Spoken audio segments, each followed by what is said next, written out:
हाँ जी। कि ऐसा हो या ऐसा हो सकता है कि नेक्स्ट संडे भी मैं ले लूं, या फिर लगातार 2 संडे नहीं ले सकता हूँ, क्योंकि 8 तारीख को मेरी एक एग्जाम है।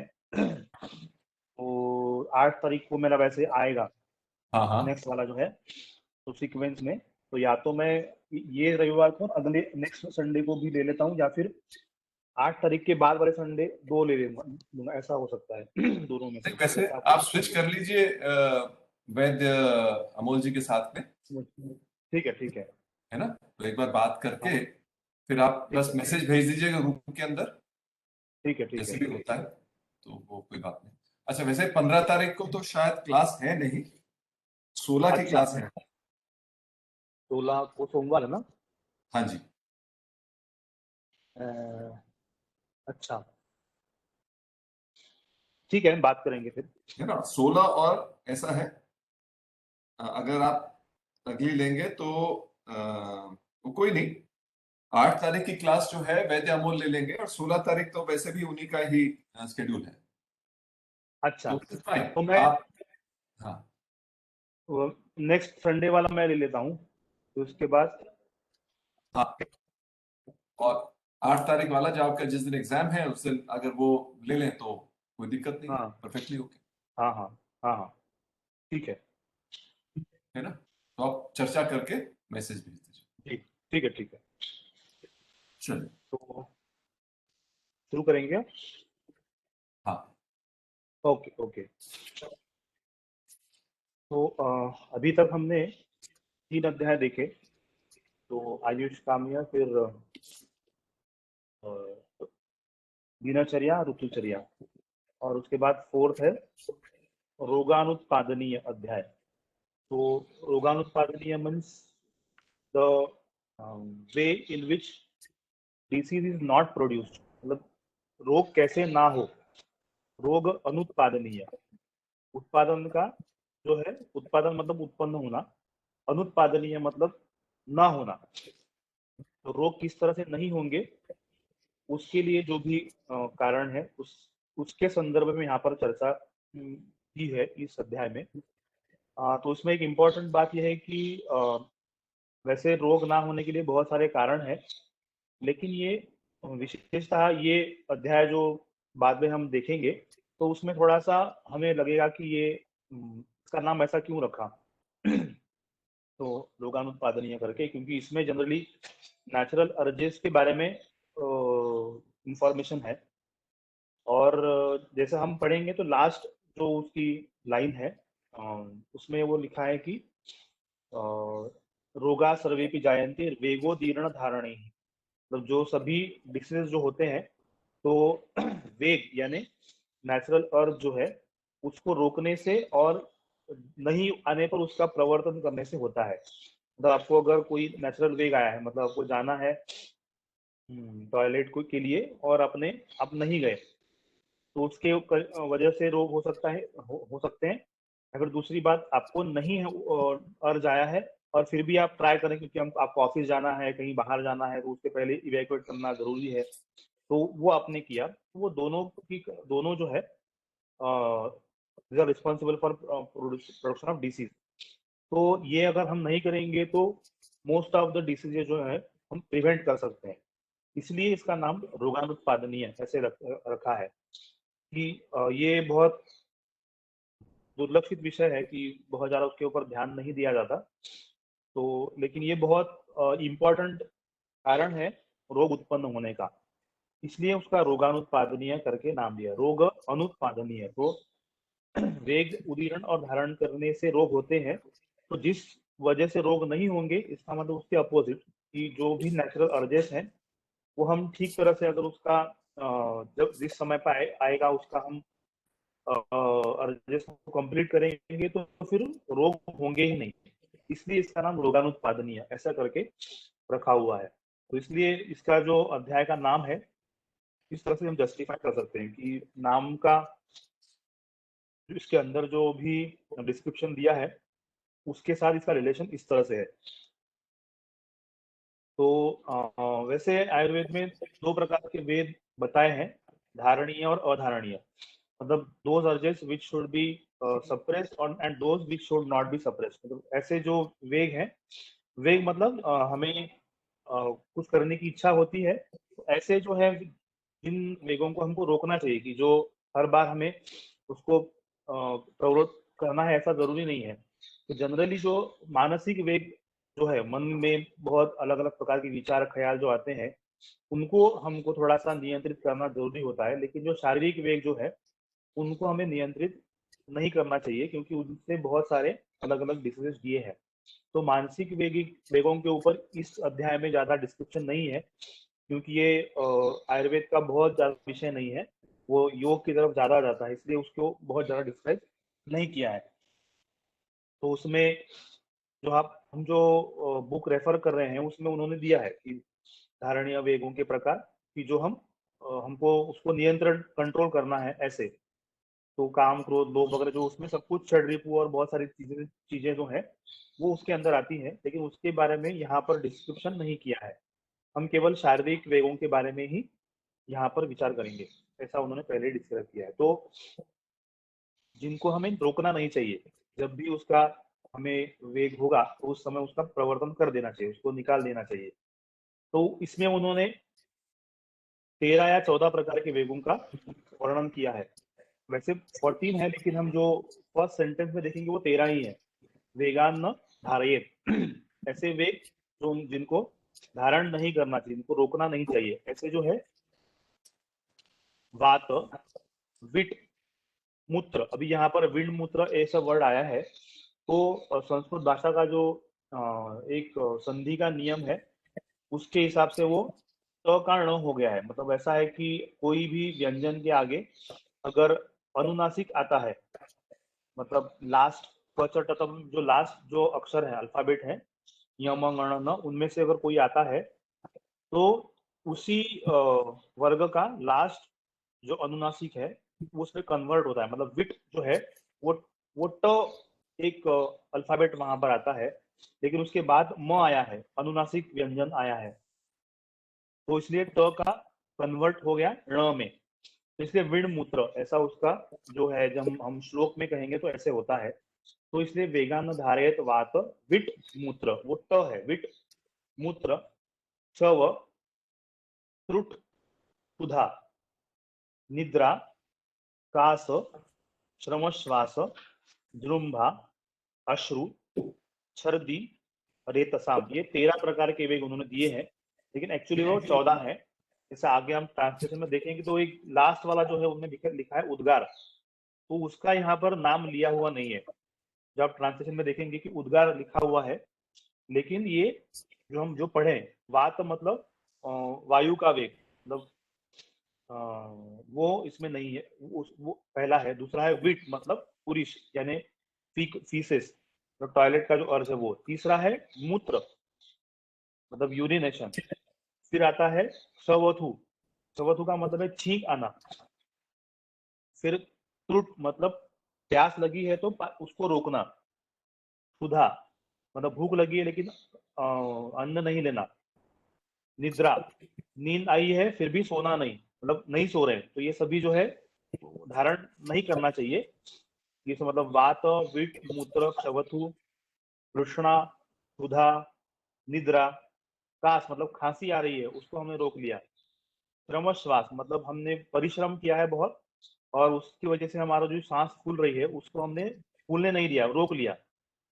जृंभा मतलब हमें यॉर्निंग करना है लेकिन हमने कोई सामने बैठा हुआ है तो हमने नहीं लिया। अश्रु मतलब आंसू आ रहे हैं आंखों में से, लेकिन उनको हमने रोक लिया क्योंकि ये एटिकेट से खिलाफ है। फिर छर्दी, उल्टी हो रही है लेकिन हमें ऐसी जगह पर है कि वो जहां पर हम नहीं कर सकते उसको हमने रोक लिया।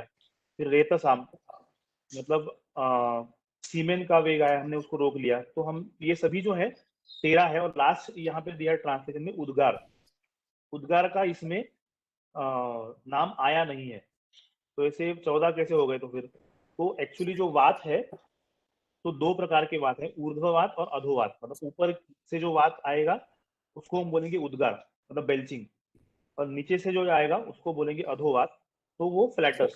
तो वो दो प्रकार के वात का उल्लेख यहाँ पर किया है, तो इसलिए ये टोटल नंबर जो है वो 14 ये हम कंसिडर कर सकते हैं। तो ये 14 है, तो उनको हमें रोकना नहीं चाहिए। ये अगर रोकेंगे तो उनसे क्या क्या डिसीजेस होंगे उसके बारे में फिर आगे डिस्क्रिप्शन हमको देखने को मिलेगा। तो ऐसे इसमें ऐसे, हाँ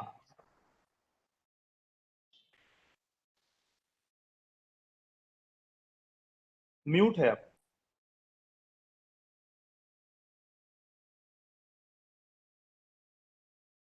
आवाज नहीं आ रही है।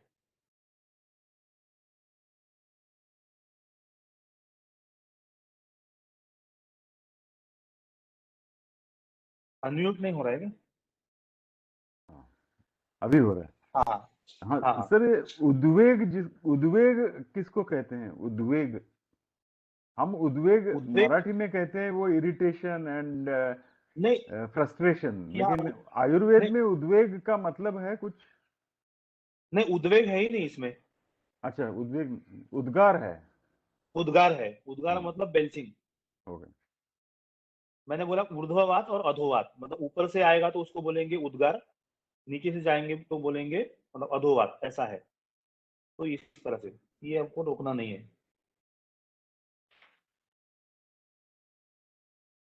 हाँ, तो फिर इसके वजह से क्या क्या हो सकता है, तो उसका बहुत डिटेल डिस्क्रिप्शन हमको मिलता है देखने को। तो अधोवात से रोधेन गुल्म उदावर्त रुक्लमाः वातमूत्र सकृत संग दृष्टग्नि वद हृदगदाः। तो ये रोकने से क्या क्या हो सकता है? अधोवात, फ्लैटस को रोकने से क्या क्या हो सकता है? गुल्म एक डिसीज है आयुर्वेद में, मतलब जनरली इसको ट्रांसलेट ट्यूमर किया है, लेकिन एक्चुअली वो ट्यूमर नहीं है। गुल्म के 5 प्रकार दिए हैं आयुर्वेद में। उसका डिस्क्रिप्शन निदान स्थान में या फिर चिकित्सा स्थान में मिलता है। डिटेल में अगर जानना है तो फिर वो स्थान में हम देख सकते हैं। लाइट एकदम कम क्यों हो गया? ठीक है। तो गुल्म मतलब एक जगह पर एब्डोमेन में एक गोला जैसे बन जाता है। वो हो सकता है वायु का भी हो सकता है या फिर कोई मांस का भी हो सकता है, और कफ से भी बन सकता है। तो अलग अलग प्रकार से हो सकता है, तो उसको गुल्म ऐसे कहते हैं। तो अधोवात से रोधे ना गुल्म उदावर्त, मतलब नॉर्मल जो मूवमेंट वात की एब्डोमेन में होती है वो नॉर्मल ना होके ऊपर की ओर आना, उसको हम कहते हैं उदावर्त। फिर रुक मतलब पेन, पेन इन एब्डोमेन। फिर क्लमाहा, क्लमा मतलब बिना कुछ परिश्रम किए हुए भी थकान महसूस होना, उसको बोलते हैं क्लम। अनायासे श्रम, जो ज्यादा परिश्रम नहीं करने के बाद भी अगर थकान बहुत ज्यादा हो रही है तो उसको हम क्लम ऐसा कहते हैं। वात मूत्र शत्रुत संग, तो उससे वायु का, मूत्र का और सकृत, सकृत मतलब भी फीसेस या फिर ये उनका जो है रुक जाना, ये उसका एक उससे हो सकता है।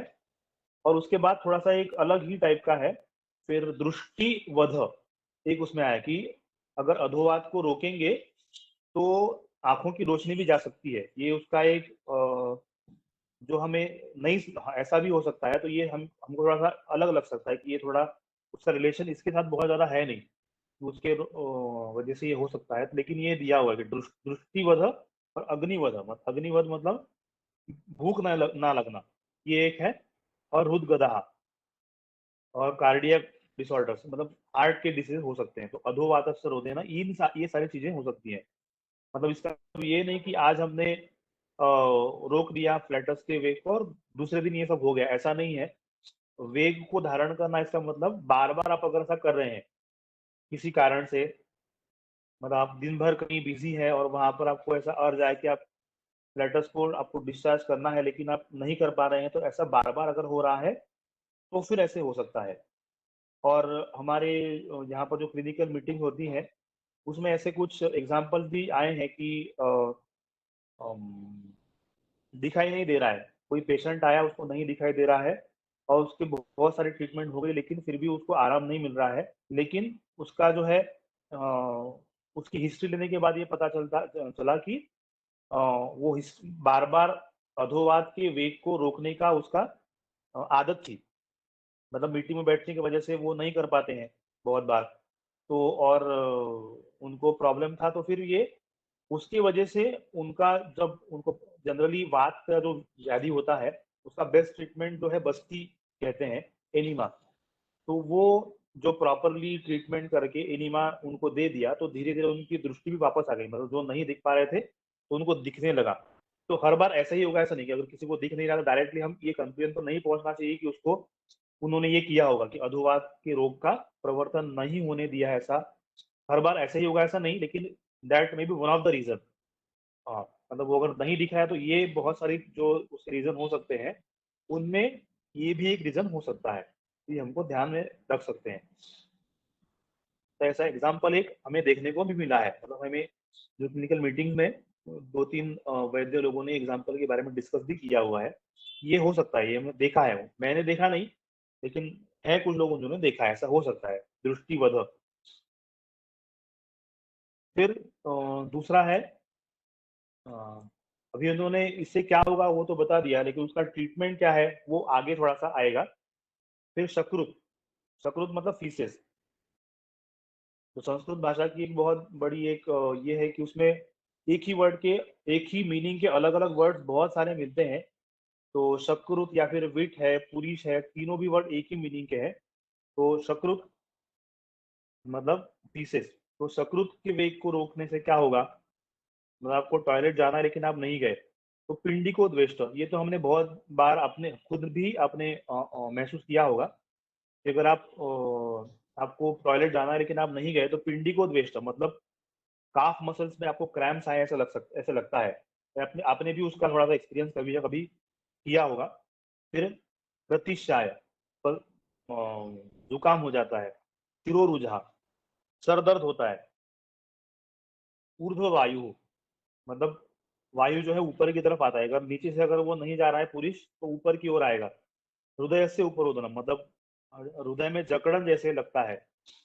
फिर मुखेन विट प्रवृत्तिश्च, ये थोड़ा सा उन्होंने एकदम ज्यादा, जब बहुत ज्यादा ऐसी आदत हो कि हम फीसेस का प्रवर्तन कर ही नहीं रहे हैं, तो उसके बाद एकदम लेट स्टेज में ऐसे होगा, मुखेन विट प्रवृत्ति, मुंह से जो है वो फीसेस निकलना, ये एकदम जैसे अरिष्ट लक्षण है। मतलब वो जो पेशेंट है वो ज्यादा दिन नहीं रहेगा। ये एक चरक संहिता में ही इंद्रिय स्थान नाम का एक अध्याय है, उसमें उन्होंने दिया हुआ है कि कब, उसमें दिया है कि कितने दिन के बाद रोगी की मृत्यु होगी। उसका एक उन्होंने अलग अलग अध्याय में डिस्क्रिप्शन दिया है। तो उसमें एक ये भी है, मुख्य निवृत्त प्रवृत्ति जो है वो अरिष्ट लक्षण है। मतलब ये अगर किसी को दिख रहा है तो इसका मतलब वो जो व्यक्ति है वो ज्यादा दिन जिंदा नहीं रहेगा। तो ऐसे बहुत सारे इंद्रिय स्थान में एग्जाम्पल्स दिए हुए मिलते हैं। तो ये बहुत लेट स्टेज है कि जब हम फीसेस की जो अर्ज है उसको रोकेंगे, और वो बहुत पुरानी आदत है, तो उससे ये हो सकता है कि मुख्य निवृत्त प्रवृत्ति, और वो जो है अरिष्ट लक्षण है। मतलब ये अच्छी नहीं है। मतलब पेशेंट का जो लाइफ है, that is life threatening symptom, ऐसा हम बोल सकते हैं कि मुख्य निवृत्त प्रवृत्ति, मुंह से फीसेस निकलना, ये एक उसका लक्षण दिया हुआ है। जिनको इंटरेस्ट हो तो वो इंद्रिय स्थान, जिनको पढ़ना है चरक संहिता का, वो पढ़ सकते हैं। चरक संहिता इंद्रिय स्थान, उसमें ये डिटेल में दिया हुआ है। अलग अलग उसमें दिए हैं कि ऐसा ऐसा अगर हो रहा है तो वो 7 दिन जिंदा रहेगा, ऐसे लक्षण दिख रहे हैं तो वो 15 दिन जिंदा रहेगा, ऐसा ऐसा लक्षण दिख रहा है तो वो 1 साल तक जीवित रहेगा। ऐसे अलग अलग लक्षण उन्होंने दिए हुए मेरे को मिलते हैं। तो उसमें ये भी एक मुख्य निवृत्त प्रवृत्ति, ये भी एक दिया हुआ है। हाँ, ये एक हमारे एक योगा टीचर और हैं, तो वो बता रहे थे कि उनके फादर जब लेट लास्ट स्टेज में थे, तो उनके साथ ये हुआ। और then I think within a couple of days वो फिर क्या हाँ, तो ये, गुजर गए। हाँ, तो ये बहुत लेट स्टेज है। मतलब जनरली ऐसा नहीं होता है, लेकिन ये बहुत लेट स्टेज में ऐसा हो सकता है। तो आप उसमें बहुत ज्यादा नहीं कर सकते हैं कुछ। तो ये है। फिर है मूत्र, यूरिन के वेग को रोकने से क्या होगा? तो अंग भंग, मतलब आप नहीं जाने तो ऐसा लगता है बहुत देर से आपको लगी हुई, आप नहीं जा रहे हैं, फिर बार बार ऐसे आप कर रहे हैं कि आपको यूरिनेशन का अर्ज हो रहा है लेकिन आप नहीं जा रहे हैं, तो अंग भंग, मतलब ऐसा लगता है कि शरीर टूट रहा है, ऐसे जो लगता है, बहुत बार पेशेंट बताते हैं। तो अंग भंग, जैसे शरीर टूट रहा है ऐसा वेदना होती है। बस्ती मेढ्र वंक्षण वेदना,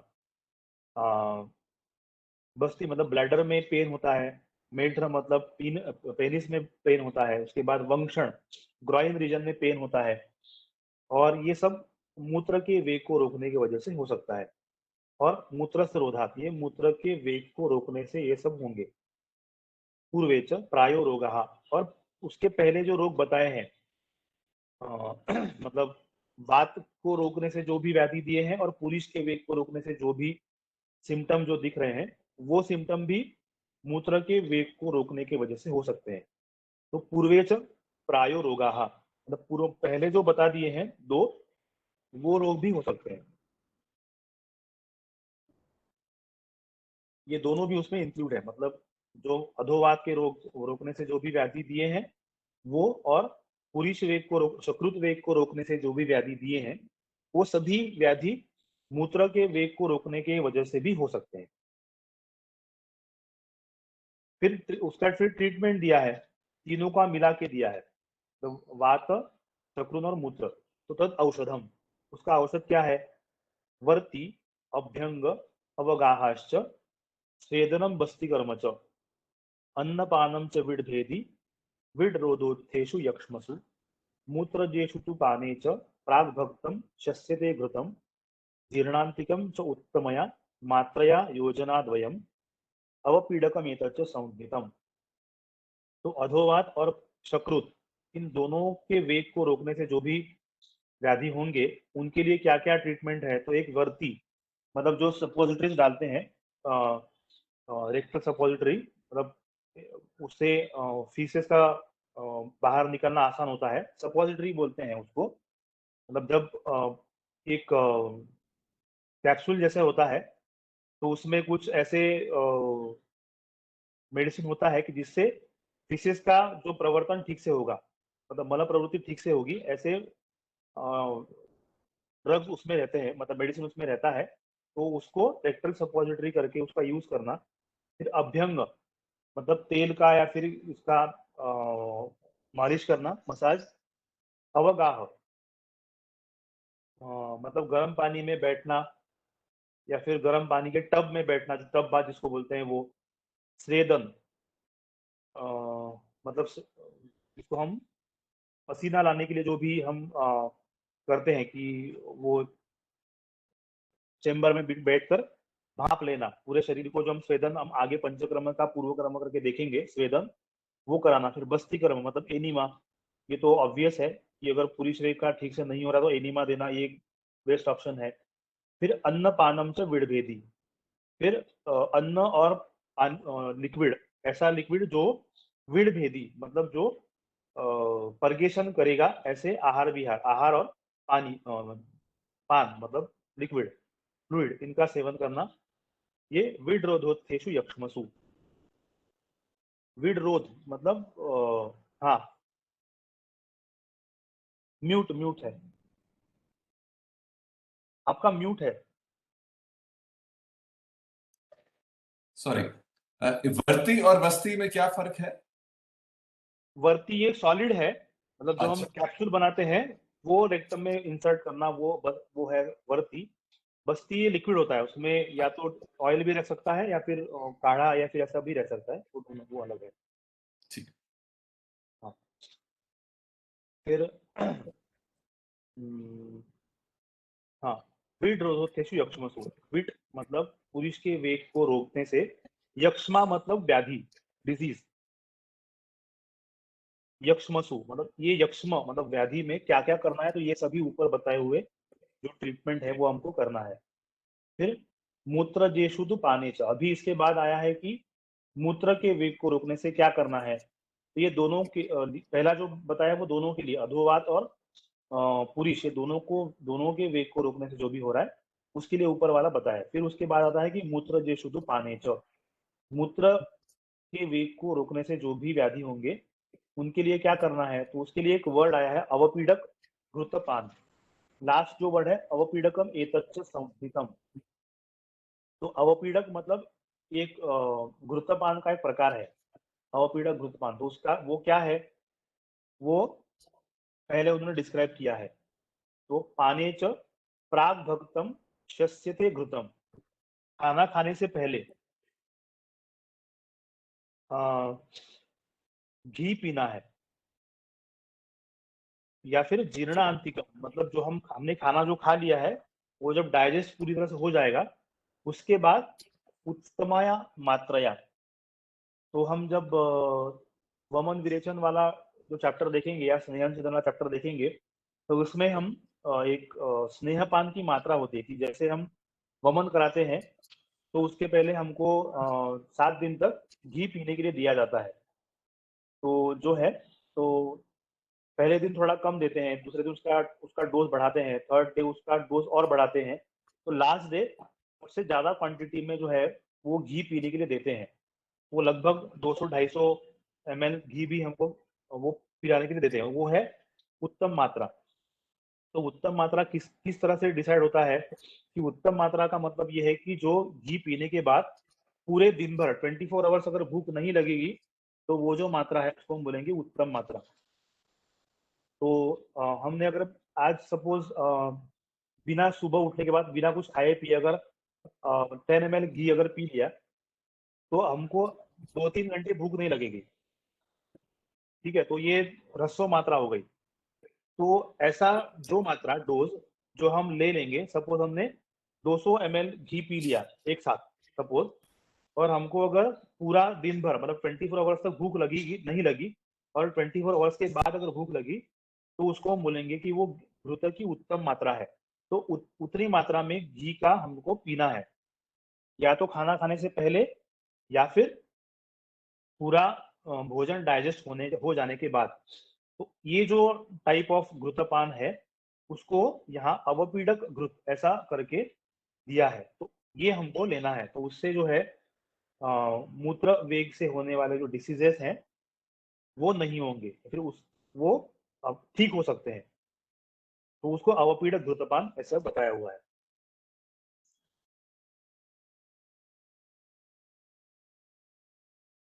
तो ये हम उसका हम प्रयोग कर सकते हैं। उसके बाद है उद्गार। जब जो मैंने पहले बोला कि अधोवात हो गया, अब ये ऊर्ध्ववात के बारे में डिस्क्राइब किया हुआ है। और ये जो मैंने ऊपर वाला अवपीडक घृतपान का जो बताया हुआ है, जब इसी का जो रेफरेंस है वो अश्वरी में भी आया है। मतलब जो किडनी स्टोन या यूरिटरी स्टोन जो हम बोलते हैं, यूरिनरी स्टोन, उसमें भी अवपीडक घृत का उल्लेख आया है कि जब पेन अगर ज्यादा हो रहा है अश्वरी के कंडीशन में, स्टोन की कंडीशन में, तो भी ये अवपीडक घृतपान का प्रयोग बहुत बार करने के बाद उसका भी रिजल्ट होता है कि पेन सबसाइड हो जाता है और दूसरा स्टोन जो है वो भी डिजॉल्व होकर निकल जाता है। ये बहुत बार हमको देखने को मिलता है। और जो जनरली आयुर्वेद प्रैक्टिस करते हैं ये इसका बहुत बार प्रयोग भी करते हैं कि अगर यूरिनरी स्टोन है और पेन बहुत ज्यादा हो रहा है तो ये अवपीडक घृतपान करने के लिए देते हैं कि आप बताते हैं कि ये घी आप पीजिए तो पेन भी सबसाइड हो जाता है। क्योंकि वो पेन जो है एकदम अनबेरेबल होता है, तो वो पेन जो है इससे कम हो जाता है। उसमें भी इसका अवपीडक घृतपान का रेफरेंस आता है। फिर आता है उद्गार। फिर उद्गार वेग के वो धारण करने से क्या होता है, धारणा पुनः उद्गारस्य, उद्गार के वेग को धारण करने से क्या होगा, कंप, ट्रेमर्स आते हैं। फिर अरुचि मतलब खाने में टेस्ट नहीं आना। विबंध हृदय रसो, हृदय में और छाती में मतलब चेस्ट में जैसे जकड़ ली गया है ऐसा लगना है। हृदय और रसो, हृदय उरसो, हृदय और उर में ऐसे जकड़ गया है वो ऐसा लगता है, तो विबंध। आत्मान कास हिदमाश्च, आत्मान मतलब पेट हवा से फूल गया ऐसा लगना, उसको बोलते हैं आत्मान। कास मतलब खांसी, और हिदमा मतलब हिचकी आना, उसको हम बोलेंगे हिदमा। और हिदमावत तत्र भेषजम, तो उसकी ट्रीटमेंट कैसे करनी है, तो एक हिदमा व्याधि का वर्णन आगे चिकित्सा शास्त्र में आता है, उसमें जो भी ट्रीटमेंट दिया हुआ है वो ट्रीटमेंट का प्रयोग उद्गार के वजह से होने वाले जो डिसीज हैं उनमें करना चाहिए। अगर इंटरेस्टेड है तो वहां पर हम हिदमा चिकित्सा उसमें देख सकते हैं। श्वास हिदमा चिकित्सा नाम से अध्याय है चिकित्सा स्थान में अष्टांग हृदय के, उसमें डिस्क्राइब दे सकते हैं। वहां पर जो है वही इसकी ट्रीटमेंट दी हुई है। उसके बाद चवथु मतलब स्नीजिंग, छींक आ रही है हमने रोक लिया। अभी तो ये थोड़ा सा हम ज्यादा करते हैं कि जब अगर हम बाहर कहीं हैं और छींक आ जाएगी तो हम ज्यादा ट्राई करते हैं कि वो बाहर ना निकले, क्योंकि किसी के सामने छींक दिया तो बोल सकता है कि इसको कोरोना हो गया, उससे दूर रहो, ये लग सकता है। तो अभी ये ज्यादा हो सकता है कि छींकने से हम डर जाएंगे, छींकेंगे तो लोग बोलेंगे कि इसको कुछ हो गया है तो उससे दूर रहो, तो वो रोकने की आदत अभी बन सकती है। ठीक है, तो वो क्षवथु, लेकिन उसको रोकने से भी बहुत सारी डिसीजेस हो सकते हैं, तो उसको हम यहाँ पर दिया है। हाँ, तो ये है शिरो अर्तीन्द्रिय दौर्बल्य। यहाँ पर लास्ट जो फर्स्ट लाइन में लास्ट वर्ड छूते है, तो ये जो है एक शॉर्ट क्षवथु मेन वर्ड है और उसका जो शॉर्ट फॉर्म है क्षुत, ऐसा उसका शॉर्ट फॉर्म है। तो उसका क्षुते है मतलब स्नीजिंग को रोकने से। छूते है शिरो अर्ति इंद्रिय दौर्बल्य मन्यास्तंभ अर्दित, ये सभी हो सकता है कि अगर छींक को रोकेंगे तो क्या क्या हो सकता है। तो शिरो अर्ति मतलब हेडेक, हेडेक हो सकता है। उसके बाद इंद्रिय दौर्बल्य, हमारे जो सेंस ऑर्गन्स हैं वो उनकी जो क्षमता है वो कम हो सकती है, मतलब आंखों की, फिर कान का, नाक का जो है जो कैपेसिटी है वो कम हो सकती है। दौर्बल्य, उसमें वीकनेस आ सकता है। फिर मन्यास्तंभ मतलब गर्दन जकड़ जाना।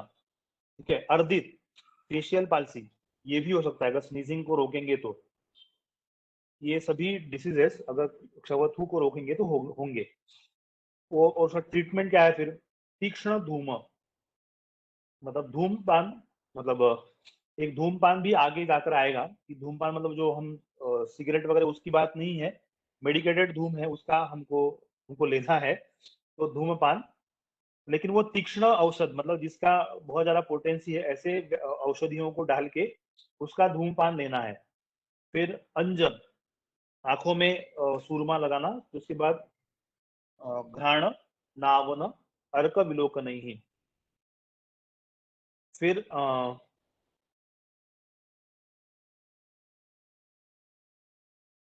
और नस्य, तीक्ष्ण धूम, तीक्ष्ण अंजन और तीक्ष्ण नस्य।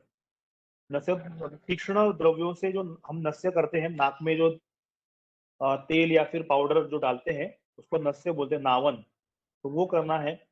अर्क विलोकन ही, अर्क मतलब सूरज की तरफ देखना। हम ये तो हम जनरली करते ही हैं, अगर छींक नहीं आ रही है तो हम सूरज की तरफ देखते हैं तो फिर छींक आ जाती है, तो वो भी एक दिया है अर्क विलोकन ही। प्रवर्ते क्षुतिम सत्ताम, जो रुक गई है स्नीजिंग, उसको हम इन सभी चीजों से फिर से उसका प्रवर्तन कर सकते हैं। और उसके बाद स्नेह स्वेदौच शीलयत, उसके बाद मसाज और स्वेदन स्वेटिंग ये कराना है। ये क्षवथु वेग के धारण से जो डिसीज होंगे उनके उनके लिए करना है। उसके बाद है तृष्णा, थर्स्ट, प्यास लगी है और पानी नहीं पिया तो फिर क्या होगा? शोष, अंगसाद, बाधिर्य, सम्मोह, भ्रम, हृदगदाह, तृष्णाया निग्रह, तृष्णा को के वेग को हम रोकेंगे तो ये सब होगा। क्या होगा? शोष, इमेसिएशन, बॉडी का जो है वेट लॉस होगा। अंगसाद, हम थक गए ऐसे लगेगा। बाधिर्य मतलब बहरा हो जाना, कुछ सुनाई नहीं देना, बाधिर्य। तो तृष्णा के वेग को रोकेंगे तो बाधिर्य भी हो सकता है। सम्मोह मतलब चक्कर आना। भ्रम, सम्मोह और भ्रम दोनों में थोड़ा डिफरेंस है। भ्रम मतलब पूरा घूम रहा है ऐसा लगता है, उसको भ्रम बोलते हैं। और सम्मोह का मतलब है कि अनकॉन्शियस हो जाएंगे तो उसको हम सम्मोह बोलेंगे। हृदगदाह, और हार्ट की कुछ डिसीजेस भी हो सकते हैं कि हार्ट में पेन होना, ऐसे अलग अलग प्रकार के डिसीज भी हो सकते हैं। और ये सभी तृष्णाया निग्रहात, ये पानी नहीं पिया तो ये सब होता है। तत्र मतलब वहां पर क्या करना है, शीत सर्वो विधिर्हितः, तो उसमें सभी शीत विधि करना है, मतलब पानी पीने में, खाने में और ये सभी चीजों में कोल्ड मतलब ठंडा जो है पानी का वगैरह प्रयोग करना है, फ्लूइड्स लिक्विड्स का प्रयोग जो ठंडा है ऐसा उनका प्रयोग हमको करना है।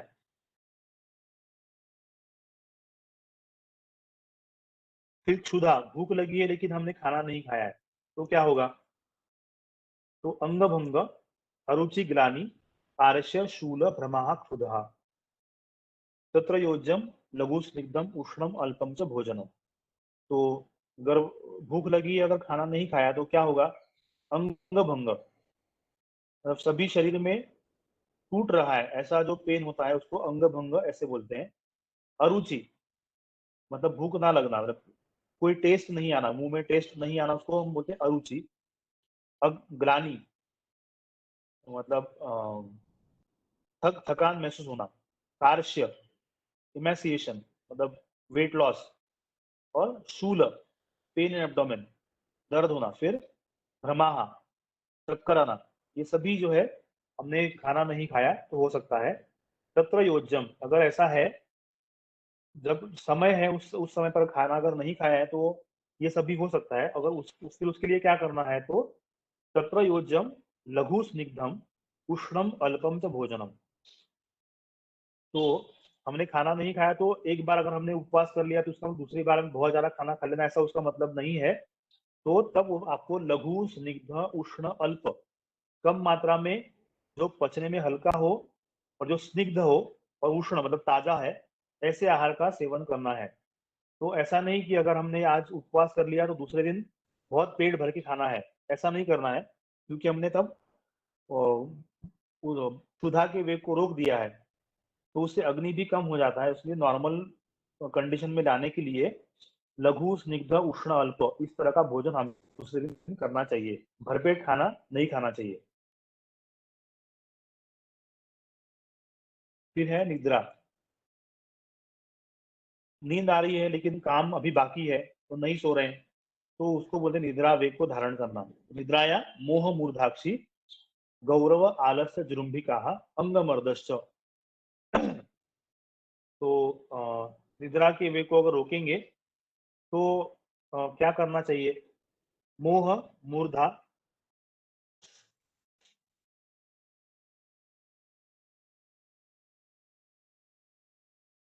इसमें भी लिखा है कि मोह मतलब हमें क्या हो रहा है वो समझ में नहीं आएगा, मतलब जो आजू बाजू में जो हो रहा है उसके प्रति एकदम अ, हमको समझ में नहीं आएगा तो डिल्यूजन, तो हम बोलेंगे मोह। मूर्धा अक्षी गौरव, सर भारी हो जाएगा ऐसा लगेगा। अक्षी गौरव आंखें भी भारी हो गई ऐसे लगेगा। आलस्य, तो आलस आलस आएगा बहुत। जृंभिका यॉर्निंग ज्यादा होगा। अंगमर्द पूरे शरीर में पेन होगा। तो ये सभी जो है निद्रा के वेग को रोकने से होगा। और सबसे बेस्ट उसका क्या है ट्रीटमेंट, तो स्वप्न मतलब सो जाना। अगर नींद आपकी पूरी नहीं हुई है तो सोने के अलावा उसके ऊपर दूसरा कोई ट्रीटमेंट अच्छी नहीं होगी। तो जैसा हम आगे एक बार जब निदान पंचक वाला अध्याय देखेंगे उसमें हम देखेंगे कि सभी जो व्याधि है उनका है संक्षेपतः क्रिया योगो निदान परिवर्जनम, कि जिस कारण से वो डिसीज हुआ है उस कारण को दूर करना। अगर वो कारण को दूर करेंगे तो ट्रीटमेंट आधी ट्रीटमेंट तो हो जाएगी। तो अगर नींद ना लेने से अगर कुछ हुआ है तो उसका सबसे बेस्ट उसका ट्रीटमेंट है कि सो जाना है। यही सबसे अच्छी ट्रीटमेंट है। बाकी बहुत सारी अब आप ट्रीटमेंट अगर लेंगे फिर भी ये ठीक नहीं हो सकता है। और संवाहन मतलब बॉडी मसाज, थोड़ा लाइट मसाज करेंगे तो उससे भी आपको ठीक लग सकता है। फिर कास, कफ मतलब खांसी, तो काशस्य रोधा तद वृद्धि। अगर ये तो हम एक्सपीरियंस करते ही हैं, अगर खांसी आ रही है उसको हम रोक लिया तो तद वृद्धि वो बढ़ जाता है। जितना हम रोकने की कोशिश करेंगे उतना ज्यादा वो बाहर निकलेगा। श्वास अरुचि हृदयमया, उससे फिर अ, सांस फूलना फूलना ये शुरू होगा। अरुचि जो हमने बोला कि मुंह में टेस्ट नहीं आना। रुदामया, हार्ट की डिसीजेस होंगे। शोषो, ये भी इमैसिएशन, जो हमने 3-4 जगह पर देखा है कि इमैसिएशन ये बहुत सारी जगह पर दिया हुआ है। टोस्ट, हिदमा मतलब हिचकी आना, ये सभी बार-बार हो सकता है। कार्यो अत्र, उसमें क्या करना चाहिए? कासहा सुतराम विधि, तो कास अध्याय में किसी के जो भी ट्रीटमेंट दी है कास चिकित्सा में, वो हमको यहाँ पर फॉलो करना है। तो ये जो उसका फर्स्ट है, कासस्य रोधा तद्वृद्धि, अगर खांसी को रोकने की कोशिश करेंगे तो और ज्यादा आती है, आप सबने एक्सपीरियंस भी किया होगा। फिर उसके बाद है श्रम श्वास, मतलब आपने बहुत ज्यादा परिश्रम किया है, सांस फूलने लगी है, मतलब व्यायाम किया है, एक्सरसाइज किया है, और सांस अभी अपनी आपकी फूल गई है, लेकिन आपको दिखाना है कि मैं बहुत ज्यादा स्टेमिना है, आपको कुछ हुआ नहीं है, ऐसा कोशिश करेंगे तो उससे भी बहुत सारी डिसीज हो सकते हैं। तो श्रम श्वास, उसको बोलते हैं श्रम श्वास। ज्यादा परिश्रम करने से जो भी सांस फूलती है वो नॉर्मल है, नेचुरल है, लेकिन आपको वो नहीं दिखाना है, तो वो हम बोलेंगे कि उसको आपने रोक लिया। तो डिस्नियान एक्सर्शन, तो गुल्म हृदरोग समूहा श्रम श्वासात विधारितात, उससे गुल्म हो सकता है, जो हमने पहले डिस्क्राइब किया गुल्म, वो हो सकता है। हृदरोग, उससे हार्ट के भी डिजीज हो सकते हैं, क्योंकि हार्ट को प्रॉपर जो ब्लड सप्लाई है वो नहीं मिलेगा, आपको ऑक्सीजन जितना चाहिए उतना नहीं मिलेगा, तो वो हृदरोग भी हो सकता है। सम्मोह, उसमें भी डिल्यूजन मतलब वो आपको हो सकता है। और श्रम श्वासात विधारितात, श्रम श्वास को रोकने से ये सभी चीजें हो सकती है।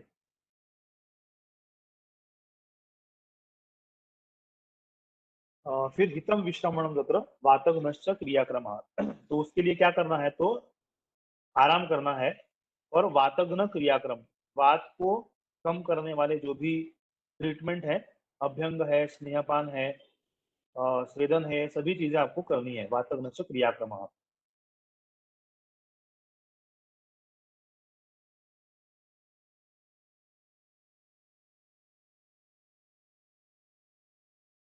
तो काश का वेग आ गया, ऐसे में रोका नहीं, लेकिन आवाज नहीं आनी चाहिए, इसलिए वो माइक बंद कर दिया है। फिर जुम्भा, जॉइनिंग जुम्भा ही आ रही है, हमने हमने नहीं लिया, तो उससे क्या होगा? तो जुम्भाया क्षववद रोगा, तो क्षवथु मतलब छींक को रोकने से जो भी व्याधि होते हैं, जो पहले आ गया है, वही सभी व्याधि जुम्भा को रोकने से भी होते हैं।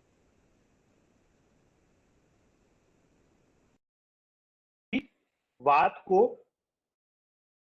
जीतने वाले सभी उपाय आपको करने हैं, मतलब जम्भाई को रोकेंगे तो छींक को रोकने से जो भी डिसीज दिए हुए हैं उसके पहले, वही डिसीज हो सकते हैं। और उसको भी, जैसा हमने पहले इसके पहले वाले श्लोक में देखा, वातग्नश्च क्रियाक्रमः, इसमें भी सर्वश्च अनिलजित विधि ही, उसमें भी वात को जीतने वाले सभी उपक्रम हमको करने हैं, मतलब बस्ती है, और फिर स्नेहपान है, अभ्यंग है, ये सभी स्वेदन है, ये सभी वात को जीतने वाले उपक्रम जो भी जीतने हैं वो हमको करने हैं। फिर अश्रु,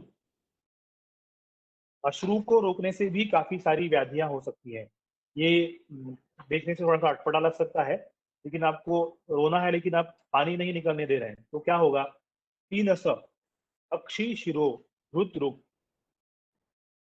मतलब नाक से पानी बहना, अक्षी आंखों की डिसीजेस, शिरो रोग और रुद्र मतलब पेन इन आईज, फिर हेड एंड हार्ट, मतलब पेन, यहाँ पर दर्द हो सकता है कि आंख में, सर में और हृदय में पीड़ा हो सकती है। मन्यास्तंभ, तो ये थोड़ा सा अलग है कि आप रोएंगे नहीं तो मन्यास्तंभ हो सकता है, मतलब जो गर्दन जकड़ जाना जो हम बोलते हैं, तो वो मन्यास्तंभ ये हो सकता है। अरुचि, उससे भी अरुचि उत्पन्न हो सकती है, मतलब खाने में टेस्ट नहीं आना, ये ना रोने से भी हो सकता है। और घमाहा, चक्कर आना, ये सभी जो डिजीजेस हैं, ये अश्रु के वेग को रोकने से हो सकते हैं। सगुल्मा बाष्पतः तत्र, अभी यह बाष्प जो वर्ड है वो अश्रु के लिए सिनोनिमस आया है यहाँ पर, तो पहले अश्रु बोला, यहाँ पर बाष्प ऐसे आया है। तो सगुल्मा और गुल्म, जिसका हमने डिस्क्रिप्शन पहले कर दिया है, तो ये गुल्म, ये भी आंख से पानी बह रहा है, हम उसको रोक लिया, तो ये सब व्याधि हो सकते हैं। तो तत्र स्वप्नो मध्यम प्रिया कथा, और आपको दिखाना है कि हम थोड़ा सा, ये बहुत बार अभी जनरली पुरुषों के साथ ज्यादा होता है कि उनको दिखाना होता है कि मैं बहुत स्ट्रांग हूँ, वो रोते नहीं है, तो पानी आंख में से आने नहीं देते। उनको लगता है कि अगर हम रोएंगे तो आगे वाले को थोड़ा सा लगे कि ऐसे ऐसे कैसे रो रहे हैं, तो वो अगर करेंगे बार बार ऐसे अगर होगा तो ये सभी व्याधियां हैं, तो ये हो सकती है। तो वो उनको रोकना नहीं है। और उसके बाद तत्र स्वप्नो, ऐसा अगर करते हैं तो स्वप्न मतलब सोना है। अब यहाँ पर एक मद्य का भी उन्होंने दिया है, लेकिन जो वो ना थोड़ी सी जो पीली है, चोरी तो नहीं की, वो वाला हम गाना हम याद करेंगे, लेकिन इतना ज्यादा हम कुछ नहीं लेना है। तो सब मद्य यहाँ पर जहाँ जहाँ जहाँ पर भी आयुर्वेद मद्य का रेफरेंस आता है, वहाँ सभी जगह पर उसका मात्रा में सेवन करने के लिए दिया है। तो अगर प्रमाण में उसका सेवन करेंगे तो वो अच्छा है, लेकिन जनरली ऐसा होता नहीं, इसलिए उसको वर्जव करके भी बहुत ज्यादा दिया हुआ रहता है। तो वो बहुत अल्प मात्रा में लेना है। और प्रिया कथा, अपने मित्रों के साथ अच्छी बातें करनी है। प्रिया कथा, उससे जो है अश्रु के वेग का जो है वो निराकरण हो सकता है। तो ये हम सब कर सकते हैं। उसके बाद सर्दी, उल्टी हो रही है, लेकिन ये उल्टी करने की जगह सही नहीं है, तो हमने उसको रोक लिया, तो उससे क्या क्या हो सकता है। फिर वो आता है विसर्प, स्किन डिसऑर्डर। ऐसी परत है कि जहाँ पर स्किन डिसीज, जिसमें खुजली भी है और जिसको हम बोलेंगे कि बर्निंग सेंसेशन भी है, ये दोनों साथ में है, तो उसको हम बोलेंगे विसर्प। ओठ, अर्टिकेरिया, मतलब जैसे धब्बे पड़ जाते हैं, लाल लाल चकत्ते हो जाते हैं, उसको अर्टिकेरिया बोलते हैं। रैश, जिसको हम बोलेंगे पित्त हो गया ऐसा बोलते हैं, तो वो अर्टिकेरिया। फिर कुष्ठ, वो भी स्किन डिसऑर्डर का एक प्रकार है। फिर अक्षी कंडू, आंखों में खुजली होना। फिर पांडु, एनीमिया, ये भी हो सकता है। ज्वर, फीवर हो सकता है। सकाश, श्वास उल्लास, फिर खांसी हो सकती है, सांस फूल सकती है। रुल्लास मतलब जी मिचलाना। फिर व्यंग, व्यंग का मतलब यहाँ पर जो हम क्या बोलते हैं उसको, आंख में, मुंह पर या फिर पूरे शरीर पर कोई स्पॉट्स बन जाना। व्यंग का मतलब यहाँ पर कोई फिजिकल डेबिलिटी ऐसा नहीं है। तो उनका जो जो है कि डिस्कलर पैचेस पैचेस बन जाना शरीर, मुंह के ऊपर, शरीर के ऊपर, तो उसको हम बोलेंगे व्यंग। फिर श्वेतो, श्वेतु मतलब एडिमा। ये सभी जो है, हम सर्दी मतलब उल्टी हो रही है उसको अगर रोक लिया, ये सभी उससे हो सकता है। अगर ऐसा होता है तो हमें क्या करना चाहिए। गंडूस, तो गंडूस हमने पहले जब दिनचर्या अध्याय है उसमें देखा है कि पानी थोड़ा गरम गरम करके उसमें थोड़ा 1 चम्मच तेल डाल के मुंह में उसको पकड़ के रखना है, उसको हम बोलते हैं गंडूस। धूम, धूमपान, जिसका हमने डिस्क्रिप्शन पहले किया है, धूमपान। आहारा, रुक्षम भुक्त्वा तरुद्वमः। और फिर ड्राई फूड खाना, जैसे हमको जिस लाजा बोलते हैं, लाई, वो खाना है, तो जिससे हम जो है उल्लास और जी मिचलाना है वो कम हो जाता है। तो रुक्षम भुक्त्वा तदुद्वमः, कि ड्राई फूड खा के उसका उसको उल्टी कर देना है, तो ये सबसे उसका अच्छा ट्रीटमेंट है। व्यायाम, उसके बाद व्यायाम भी उसका एक ट्रीटमेंट है। श्रुति ही अस्त्रस्य, खून को निकालना है, मतलब रक्तमोक्षण हम आगे जाकर देखेंगे। रक्तमोक्षण वो हमको करना है। शस्तम च अत्र विरेचनम, और यहाँ पर विरेचन का भी प्रयोग कर सकते हैं, परगेशन का उपयोग भी हम एज ए ट्रीटमेंट के तौर पर कर सकते हैं। और उसके बाद सक्षार लवणम तैलम अभ्यंगार्थम च शस्यते, अभ्यंग के लिए तेल का प्रयोग करना है, लेकिन तेल कैसा होना चाहिए, तो सक्षार लवणम, क्षार और लवण मतलब लवण मतलब नमक, और क्षार ये डाला हुआ जो तेल है, वो तेल से हमको अभ्यंग करना है, मतलब मालिश करना है। ये सर्दी के वेग को रोकने से जो भी डिजीज होंगे उनकी ट्रीटमेंट की तौर पर ये सब हम कर सकते हैं। यहाँ पर क्षार का मतलब क्या?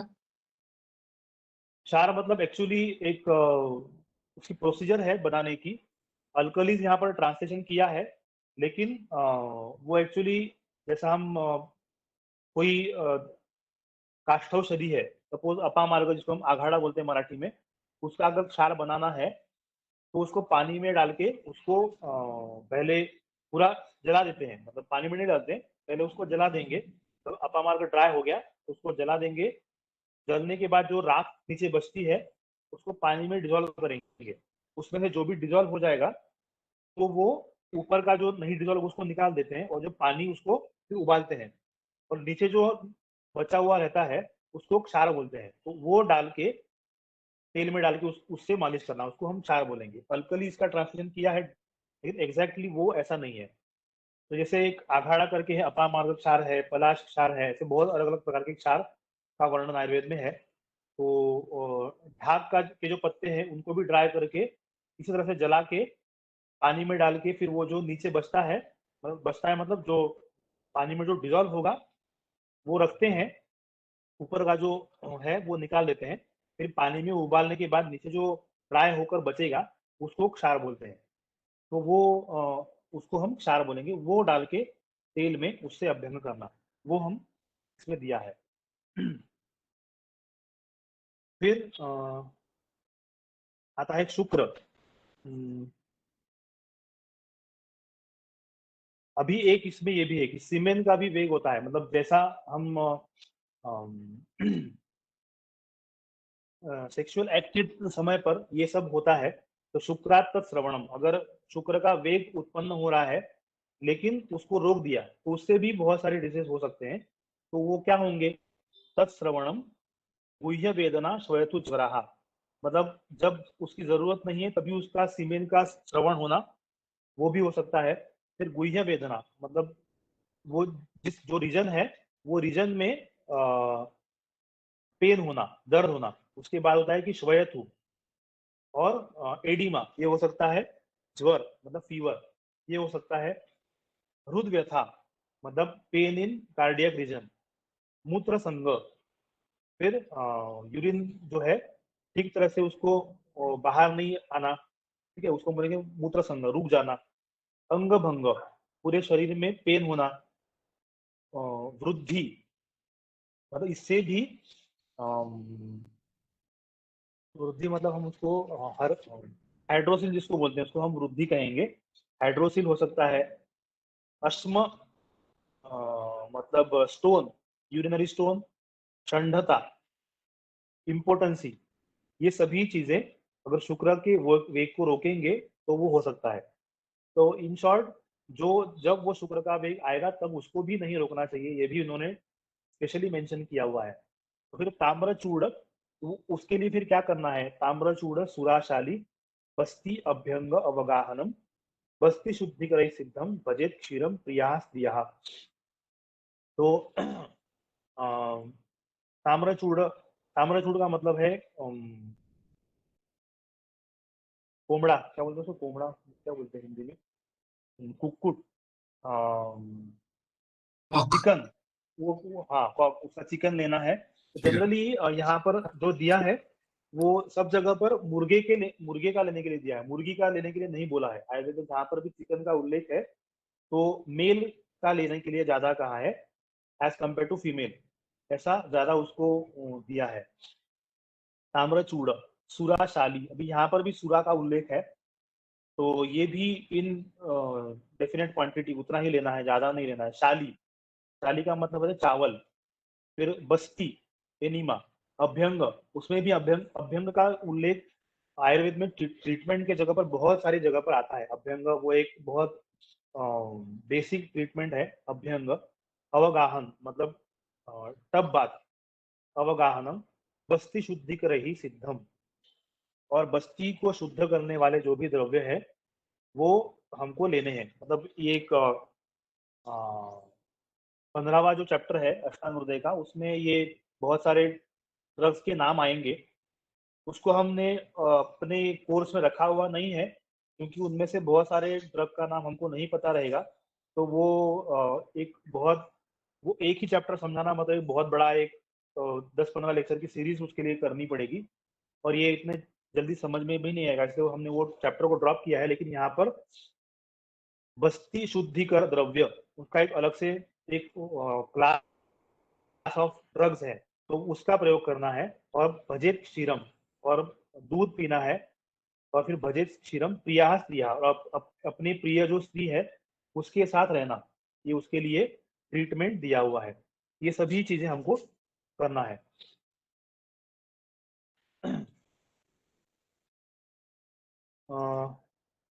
और किसकी ट्रीटमेंट नहीं करनी है, तो ये सभी हो गया कि पहले उन्होंने बता दिया है कि ये वेग को रोकने से क्या होगा और वेगों की रोकने से जो भी व्याधि होंगे उनकी ट्रीटमेंट के तौर पर क्या करना है वो बताया। उसके बाद वो बोल रहे हैं कि किस तरह के सिम्टम होंगे तो ट्रीटमेंट नहीं करनी है।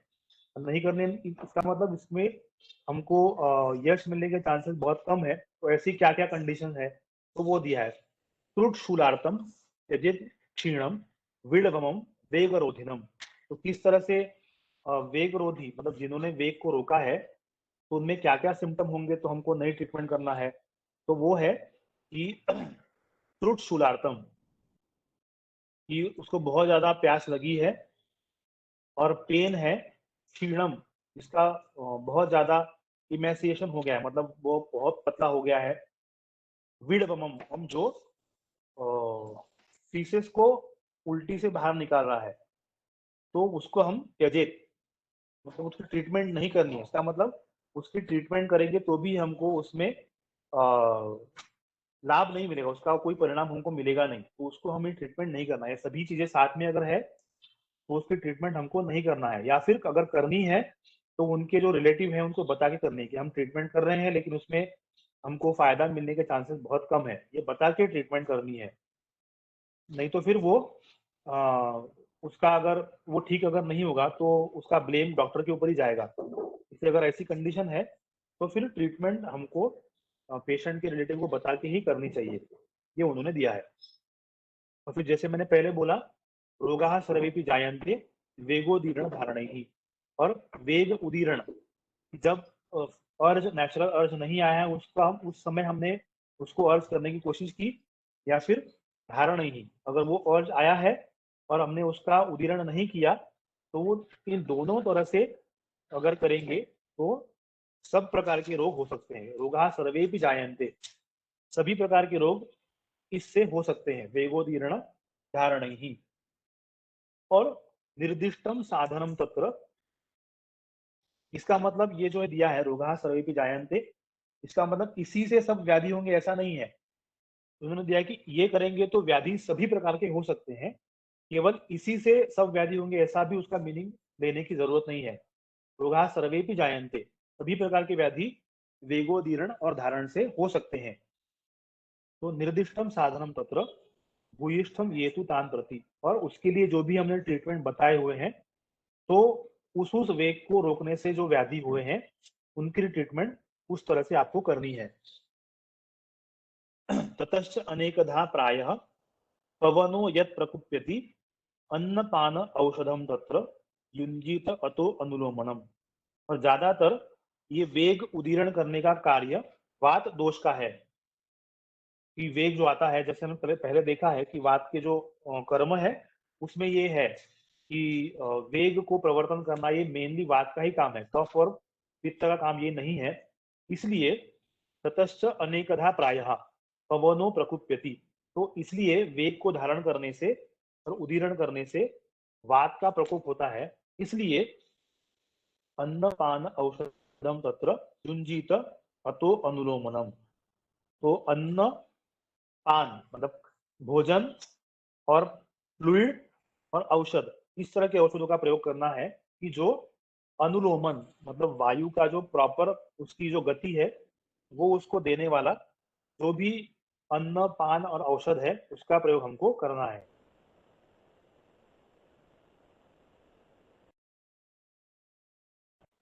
तो अनुलोमन का मतलब होता है कि सब जगह पर वायु का जो प्रॉपर उसकी स्पीड गति है, मतलब जिस डायरेक्शन में वो जाना चाहिए उस डायरेक्शन में जाना, उसको हम बोलेंगे अनुलोम। तो ये अगर वेग को धारण करेंगे तो जो नॉर्मल उसकी जो गति है वायु की वो हम उसको नहीं मिलती है, उसके विपरीत गति उसको मिलती है, तो नॉर्मल गति उसको प्राप्त कर देना, इस प्रोसीजर को कहते हैं अनुलोमन। तो अनुलोमन करने वाले जो भी अन्न, पान और औषध, इनका प्रयोग हमको करना चाहिए। और फिर उसके बाद ये हाँ, एक मिनट, अनुलोम का एक बार दोबारा मतलब बताएं प्लीज। हाँ, अनुलोमन मतलब वायु के 5 प्रकार आगे जाकर आएंगे। प्राण वायु, अपान वायु, समान वायु, उदान वायु। ये अब नाम आपको पता है, लेकिन शरीर में जो उसके कार्य हैं, उसके बारे में आगे के चैप्टर में आएगा। तो जैसे प्राण वायु की गति ऊर्ध्व गति से होती है, फिर अपान वायु की नीचे की ओर से होती है। तो ऐसे नॉर्मल नेचुरल उसकी गति होती है। तो वो गति अगर उल्टी हो जाती है, मतलब जो नॉर्मल है वो अगर नहीं होती है, मिलती है, तो बहुत सारे डिसीज हो सकते हैं। तो वो गति जो प्रॉपर है वो इस्टेब्लिश करना फिर से, ये अच्छा, क्रिया को बोलते हैं अनुलोमन। ठीक। हाँ, तो वो करने के लिए जो भी ट्रीटमेंट है वो करनी चाहिए। जैसे अपान वायु की गति नॉर्मल करने के लिए बस्ती एक अच्छा प्रोसीजर है, या फिर तेल का प्रयोग करना ये अच्छी प्रोसीजर है। ये सभी जो है उसका प्रयोग हम कर सकते हैं। वात को अनुलोमन करने वाले जो भी औषध है, अन्न है और पान है, इन तीनों का प्रयोग करना चाहिए। फिर ये सभी अभी तक आ गया अधारणीय वेग के बारे में, जिनको धारण नहीं करना चाहिए। और उसके बाद उन्होंने फिर दिया है कि धारणीय वेग, जो हमको धारण करने की, जिसको हमको कंट्रोल करना है, वो क्या है? धारयतु सदा वेगान। इन सभी वेगों को धारण करना चाहिए। कौन से? हितैषी, प्रेत्य च, इह च। तो इस वर्ल्ड में, मतलब इहलोक और परलोक दोनों में अगर ठीक तरह से हमको प्रोग्रेस करनी है, तो कुछ वेगों को धारण करना है। वो क्या क्या है? तो लोभ, ईर्ष्या, द्वेष, मात्सर्य, रागादि नाम जितेंद्रिया। तो जितेंद्रिय व्यक्ति को क्या क्या चाहिए, कौन से वेगों को धारण करना है? तो सभी जो मनों के मतलब विकृति जो है, लोभ है, ईर्ष्या है, द्वेष है, मात्सर्य है और राग, मतलब बहुत ज्यादा प्रेम, अति, वो जो है सभी को रोकना चाहिए कि आवश्यकता से ज्यादा। तो उनको हमको कंट्रोल करना है, नियंत्रित करना है। और यते तच यथा कालम मलानाम शोधनम प्रति। और मलों का शोधन करना, कि शरीर के जो मल है, मूत्र, पुरुष और स्वेद, इनका जो है वो रेगुलर इंटरवल्स पे उसको शुद्ध करते रहना चाहिए, उनको निकालना चाहिए। अत्यर्थ संचितास्ते ही क्रुद्धा स्युर जीवित छिदः। मतलब अगर वो बहुत देर तक अगर संचित होकर रहेंगे, रुकेंगे उनके जगह पर, तो वो प्रकुपित हो जाएंगे और उससे अलग अलग प्रकार के डिसीज हो सकते हैं, और हो सकता है कि उससे लाइफ थ्रेटनिंग डिसऑर्डर भी हो सकते हैं। इसलिए रेगुलर इंटरवल में जो है वो संचित हुए जो दोष है, मल है, उनको बाहर निकाल देना चाहिए। और शोधन का इंपॉर्टेंस भी इसमें दिया है। शोधन मतलब जो हम पंचकर्म जिसको कहते हैं, वमन, विरेचन, बस्ती, रक्त मोक्षण, इनका इंपॉर्टेंस इसने दिया है कि वो शोधन का प्रयोग क्यों करना है। तो दोषाः कदाचित कुप्यन्ति जिता लंघन पाचन ही, कि जिनका लंघन या पाचन, मतलब उस इस ट्रीटमेंट से, केवल मेडिसिन देने से जिन दोषों की ट्रीटमेंट की है, वो हो सकता है कि कदाचित कुप्यन्ति, फिर से वो दूषित हो सकते हैं। लेकिन सर एक सवाल ये है, तो संशोधन। हाँ जी, सॉरी आपका होने के बाद पूछता हूँ। अच्छा ठीक है। तो जिता लंघन लंघन और पाचन करने से जो भी ट्रीटमेंट हम करते हैं, तो कभी कभी जल्दी प्रकोपित हो सकते हैं, लेकिन ये तो संशोधन ही शुद्धा। दोष संशोधन करने से जो शुद्ध हुए दोष, न तेषाम पुनरुद्भव, तो ये फिर से व्याधि करने की क्षमता उन पर नहीं रहती है। तो इसलिए संशोधन का बहुत ज्यादा इंपॉर्टेंस आयुर्वेद में दिया है। संशोधन का मतलब रिसर्च यहाँ पर इसका मीनिंग नहीं है। संशोधन मतलब बॉडी की प्यूरिफिकेशन की जो प्रोसीजर है, उसको यहाँ पर संशोधन करके कहा है। तो अगर ये करेंगे तो डिसीजेस फिर से होने की संभावना बहुत कम हो जाती है, कि होंगे ही नहीं। न तेषाम पुनरुद्भव, तो उससे पुनरुद्भव नहीं होगा। और फिर, और इस केवल इतना ही करके हो जाएगा ऐसा नहीं है। तो यथाक्रमम यथायोगम अत ऊर्ध्वम प्रयोजन, ये शोधन की प्रक्रिया होने के बाद वो क्रम से और जहां पर जो ठीक हो उस तरह से रसायनानि सिद्धानी, रसायन चिकित्सा करनी चाहिए।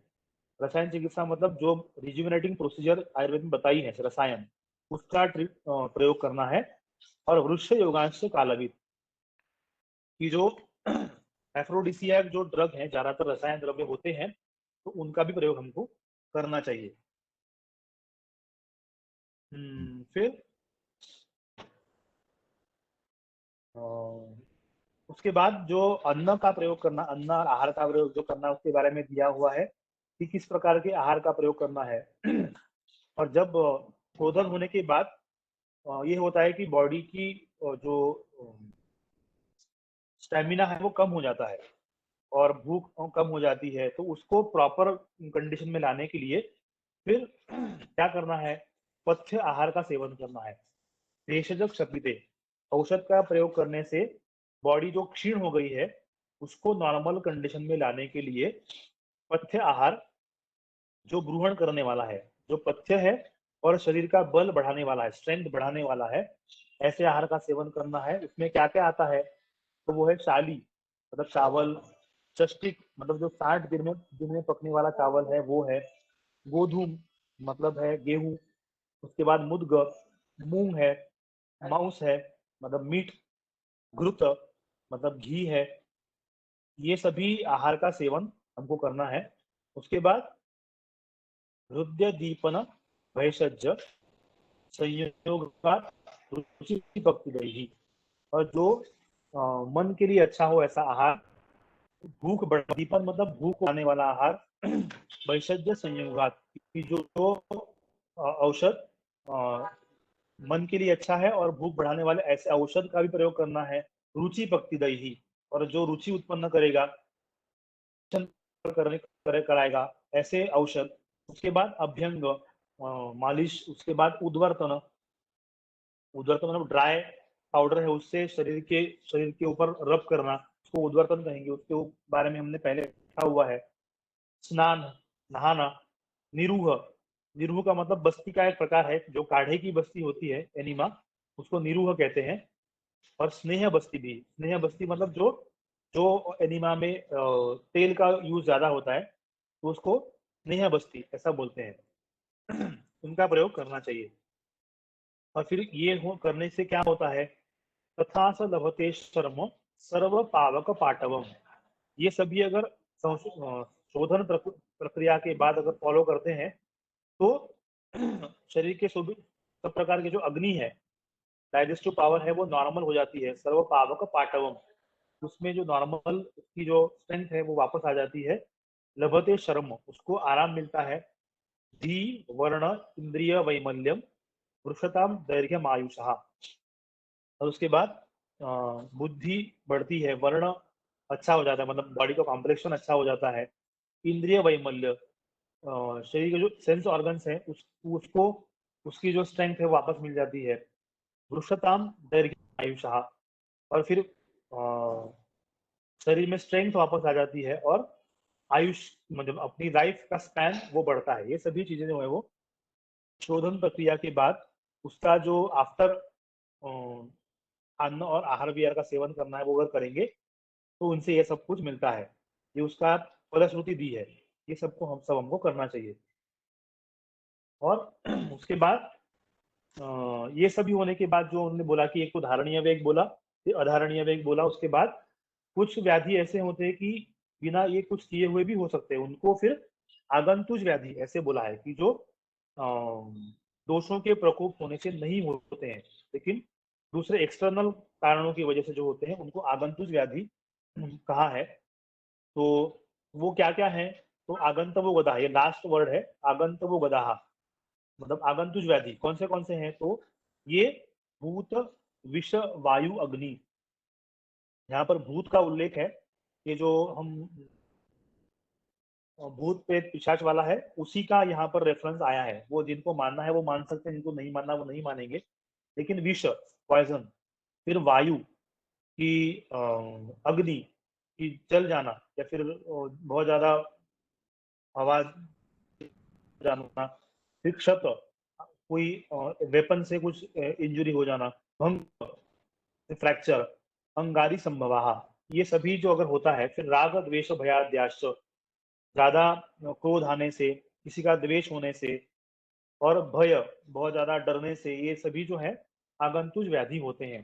तो शारीरिक व्याधियों का पहले कारण बताए, मानसिक व्याधियों के कारण बाद में बताया कि इन सभी कारणों से आगंतुक व्याधि हो सकते हैं। और फिर उन दोनों के लिए क्या करना चाहिए, निज और आगंतुक व्याधि के ट्रीटमेंट के लिए क्या करना चाहिए? त्याग, ये सभी योग में आ जाता है कि त्याग प्रज्ञा प्राधानम इंद्रियोपशमस्मृति देश कालात्म विज्ञानम तद्वत्स्यानुवर्तनम अथर्वविहिता शांति प्रतिकूल ग्रहार्चनम भूताद्य स्पर्शनोपायो निर्दिष्टस्य पृथक पृथक अनुत्पत्ति समासेन विधिरेश प्रदर्शितः निजागंतुकी कारणम उत्पन्नानां तु शांतये। कि निज और आगंतुक, निज मतलब दोषों के प्रकोपित होने से जो भी व्याधि है, और आगंतुक मतलब जो एक्सटर्नल कारणों से होने वाले जो व्याधि है, उनको शांत करने के लिए, उनको ट्रीट करने के लिए इन सभी चीजों का इस्तेमाल करना है। तो क्या क्या है? त्याग, ये मानस व्याधियों के ट्रीटमेंट के लिए है। त्याग है प्रज्ञापराधानाम, किसका त्याग करना है? तो हम जो जानबूझकर जो भी गलत चीजें करते हैं, उनका त्याग करना, उसको बोलते हैं प्रज्ञापराध। हमको पता है कि ये करने से कुछ गलत होगा, फिर भी हम वो करते हैं, तो उसको हम बोलेंगे प्रज्ञापराध, वो नहीं करना, उसका त्याग। इंद्रिय उपशम, जो सेंस ऑर्गन्स है उनका इंद्रिय का उपशम, उनको नियंत्रित करना। देश काल आत्मविज्ञानम, और फिर देश काल परिस्थिति के अनुसार अपने आप की जो ऋतुचर्या दिनचर्या है उसको ठीक करना। आत्मविज्ञानम, आत्मा के बारे में जानना, वो तो आयुर्वेद का विषय नहीं है, वो योग या फिर बाकी दर्शनों का विषय है, लेकिन आत्मा का विज्ञान करना, उससे बहुत सारे व्याधियों का निराकरण होता है। सद्वृत्त, मतलब जो हम मैनर्स एंड एटिकेट्स जो बोलते हैं उसको हम सद्वृत्त, ऐसा आयुर्वेद में नाम दिया है। सद्वृत्त से अनुवर्तनम, उसको अनुवर्तन करना। फिर अथर्व विहिता शांति, तो जो अपने शास्त्रों में शांति की विधियां बताई हैं, तो एक अथर्व शांति करके एक है, उसका प्रयोग करना। उसके डिटेल में इसमें दिया नहीं है, तो जो उनके जो ग्रंथ हैं उनमें वो दिया हुआ होगा। तो सिर्फ उन्होंने बोला कि अथर्व विहिता शांति, कि शांति कर्म जो करते हैं, जनरली कोई दोष लगता है तो उसके लिए शांति करते हैं, तो उसका प्रयोग करना है। प्रतिकूल ग्रहार्चनम, ग्रहों को शांत करने के लिए विधि करना है। भूत्यादि अस्पर्शोपायो निर्दिष्ट पृथक पृथक, और भूत इत्यादियों को शांत करने के लिए जो भी व्याधि है, विधि है, वो आपको करना है।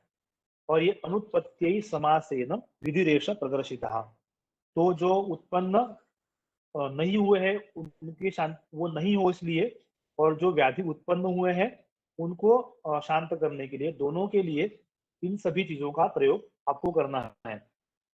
अभी जिनका इनके ऊपर, इसके ऊपर बहुत ज्यादा भरोसा नहीं है, तो उसको छोड़ सकता है, लेकिन इसका उल्लेख आयुर्वेद में किया हुआ है, इतना आपको ध्यान में रखना चाहिए कि इसको भी आयुर्वेद मान्यता दी है कि इस प्रकार की भी ट्रीटमेंट का अंतर्भाव किया हुआ है।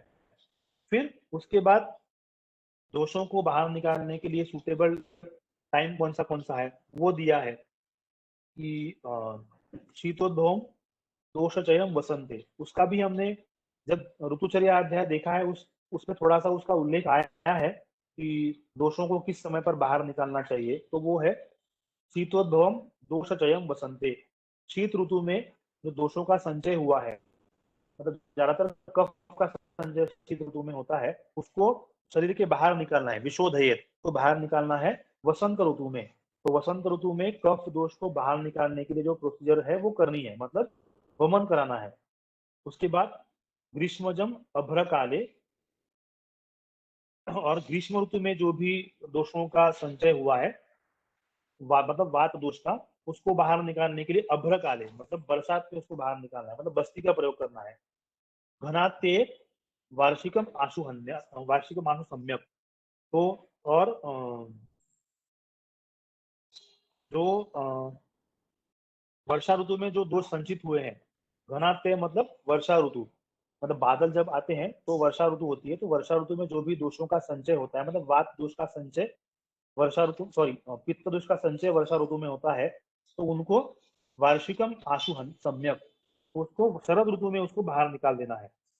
तो वर्षा ऋतु में जो भी होता है संचय, उसको घनात्य मतलब शरद ऋतु में उनको बाहर निकाल देना है, मतलब पित्त को विरेचन के द्वारा बाहर निकालना है। तो पहला जो है शीतोद्भवम दोषचयम, मतलब हेमंत और शिशिर ऋतु में जो भी दोषों का संचय हुआ है उसको वसंत ऋतु में वमन कर बाहर निकाल देना है। फिर ग्रीष्म मतलब ग्रीष्म ऋतु में जो वात दोष का संचय हुआ है वो अभ्र काल में मतलब वर्षा ऋतु में बस्ती करके वात दोष को बाहर निकाल देना है। और जो वर्षा ऋतु में पित्त का संचय हुआ है उसको शरद ऋतु में विरेचन करके बाहर निकाल देना है। तो ये सब अगर करेंगे तो प्राप्नोति रोगान ऋतुजान न जातु, मतलब जो ऋतुओं की वजह से जो दोष होते हैं, रोग होते हैं, वो इस तरह से शोधन करने के कारण उत्पन्न नहीं होंगे। तो इसलिए रेगुलरली आपको शोधन प्रक्रिया करते रहना चाहिए। और फिर एक लास्ट जो है वो सब जगह एक एज अ क्या हम बोल सकते हैं कि एक आदर्श जो है रहने का जो तरीका है वो उन्होंने दिया है कि नित्यम हिताहार विहार सेवी समीक्षकारी विषयेषु असक्तः दाता समः सत्यपर क्षमावान आप्तोपसेवी च भवति अरोगः। अरोग रहने के लिए मतलब रोग उत्पन्न ना हो इसके लिए क्या क्या करना है, तो नित्य हिताहार विहार सेवी, हितकर आहार और विहार का सेवन नित्य करना चाहिए। रेगुलरली हितकर आहार विहार का ही सेवन हमको करना है। समीक्षकारी मतलब हमने जो किया है वो सही किया है कि नहीं किया है, उसकी समीक्षा करनी चाहिए, उसको उसके ऊपर ध्यान देना चाहिए कि हमने जो किया है वो सही है कि नहीं है, वो देखना है। विषयेषु असक्तः कि जो हम यम नियम की ज्यादा बात करते हैं तो वो विषयेषु असक्तः, जो विषय है एक्सटर्नल जो है उसके उसमें बहुत ज्यादा लिप्त नहीं होना है, असक्तः। फिर दाता समः योग्य व्यक्तियों को दान देना, सत्यपरः सच बोलना, क्षमावान और जो लोगों को एक क्षमाशील रहना, क्षमा करना दोषों के लिए। आप्तोपसेवी मतलब जो भी आप्त है मतलब जो अच्छे लोग हैं उनके साथ रहना, और ऐसे प्रकार की जो फॉलो करेगा भवती अरोगा, वो रोग से मुक्त रहेगा। इस प्रकार से सभी अगर फॉलो करेंगे तो उनको रोग होंगे ही नहीं। तो इस प्रकार से रोग ना होने के लिए और रोग अगर हो जाएंगे उसके लिए क्या क्या करना है कि वो इसमें ये अध्याय में शॉर्ट में दिया है। क्योंकि विद्यापति सिंहगुप्त सूनु श्रीमद् वाग्भट विरचितायाम अष्टांग हृदय संहितायाम सूत्र रोगानुत्पादीय नाम चतुर्थोध्याय। तो इस प्रकार से चौथे अध्याय में हमने अधारणीय वेग कौन से हैं, धारणीय वेग कौन से हैं, उनसे होने वाले व्याधि कौन से हैं, व्याधि हो जाएंगे तो उसके लिए ट्रीटमेंट क्या है, और रेगुलरली हमारी जो हेल्थ है वो नॉर्मल रखने के लिए क्या क्या करना जरूरी है, उसके बारे में इस व्याधि में इस अध्याय में शॉर्ट में एक डिस्क्रिप्शन दिया हुआ है। अभी किसी को अगर हम 5 मिनट है, किसी को कुछ अगर डाउट है तो पूछ सकते हैं। सर मेरा सवाल ये था कि आपने कहा कि लोभ, ईर्ष्या, द्वेष, राग, क्रोध, मात्सर्य, ये जो मन के वेग हैं उन्हें धारण करना है, वो धारणीय है, और अगर धारण नहीं करते हैं तो आगंतुक व्याधि हो सकती है। तो लेकिन कौन सी व्याधि हो सकती है, इसके बारे में कुछ वर्णन नहीं दिया है क्या इसमें? जैसे कि एलोपैथी में कहते हैं कि आप अपने एंगर और टेम्पर को कंट्रोल नहीं करेंगे तो हाइपरटेंशन हो जाएगा, तो वैसे यहाँ पर कौन सी व्याधि होगी, इसका कुछ वर्णन दिया है या नहीं? इसमें नहीं है, ये अध्याय में नहीं है, लेकिन जब उन्मान अपस्मार अध्याय वो चिकित्सा स्थान में है उसमें दिया है कि ये सभी धारण करने से क्या क्या होता है। और ज्यादातर मानसिक व्याधि जो है वो उससे होते हैं, और इसका वर्णन ये अध्याय में नहीं है, आगे जाके उसका वर्णन आएगा, लेकिन सूत्र स्थान में उसका वर्णन बहुत ज्यादा है नहीं। चिकित्सा स्थान में या फिर निदान स्थान में अपस्मार, उन्माद और फिर बहुत सारे व्याधियां उसमें दी है, तो वो उसका रेफरेंस तभी आएगा उस समय पे। Thank you sir, thank you. यहाँ पर सिर्फ शारीरिक व्याधियों के बारे में ज्यादा डिस्क्राइब करना था, इसलिए उन्होंने फिर वो मानसिक व्याधियों का बहुत ज्यादा यहाँ पर उल्लेख नहीं किया हुआ है। और ये बहुत ज्यादा आयुर्वेद का विषय नहीं है, वो योग का विषय ज्यादा जाता है, इसलिए भी उसके ऊपर बहुत ज्यादा कंसेस उन्होंने नहीं किया, मतलब उन्हें एम्फेसिस नहीं किया हुआ है। ये एलोपैथी में जो कहते हैं कि hypertension is it it's a physical disorder, no? शरीर की फिजिकल व्याधि है ना, डिसऑर्डर है, लेकिन नहीं उसका कुछ व्याधि जो है वो रूट है साइकोसोमैटिक, आपका टेम्पर, सॉरी।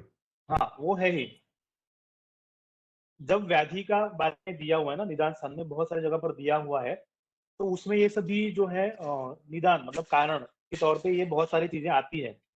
लोभ, ईर्ष्या, द्वेष, मात्सर्य वगैरह जो भी है, वो अलग अलग व्याधियों में एज अ निदान मतलब हेतु कारण इस तौर पर इनका उल्लेख आता है बहुत सारी जगह पर। लेकिन उससे होने वाले व्याधि बहुत अलग अलग प्रकार के वेरिड है बहुत ज्यादा, इसलिए यहाँ पर उसका डिस्क्रिप्शन नहीं किया हुआ है। मैंने आयुर्वेद में अच्छा, उस चीज का मेंशन है, पर वो आयुर्वेद के दूसरे ग्रंथों में दिया हुआ है, यहाँ पे नहीं दिया हुआ।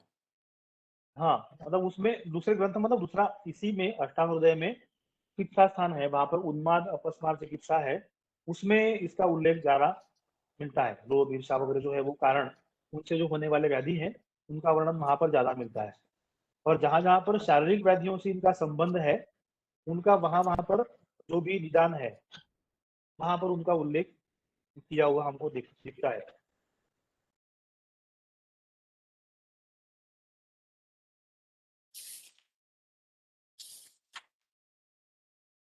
ठीक है, वैसे ये अध्याय तो हो गया। तो ये आयुर्वेद में जो वात के रोग हैं, जैसे रोग काफी कुछ तो सब वात से ही होते हैं, तो वात के रोगों पे आयुर्वेद में थोड़ा कम एम्फेसिस है और योग में ज्यादा नहीं एम्फेसिस वात है। पे ही ज्यादा है, अच्छा, वात नहीं पे वात ज्यादा पे ही ज्यादा है। है। अच्छा। क्योंकि ऐसा मैंने शायद पहले ही इसमें बताया था कि एक श्लोक मैंने बोला था, आपको शायद याद नहीं होगा, कि पित्तम पंगु कफम पंगु पंगवो मल धातवः वायुना यत्र नियंते तत्र गच्छन्ति मेघवत। मतलब पित्त, कफ और बाकी धातु ये मल है, वो पंगु है, उनको खुद की स्पीड नहीं है।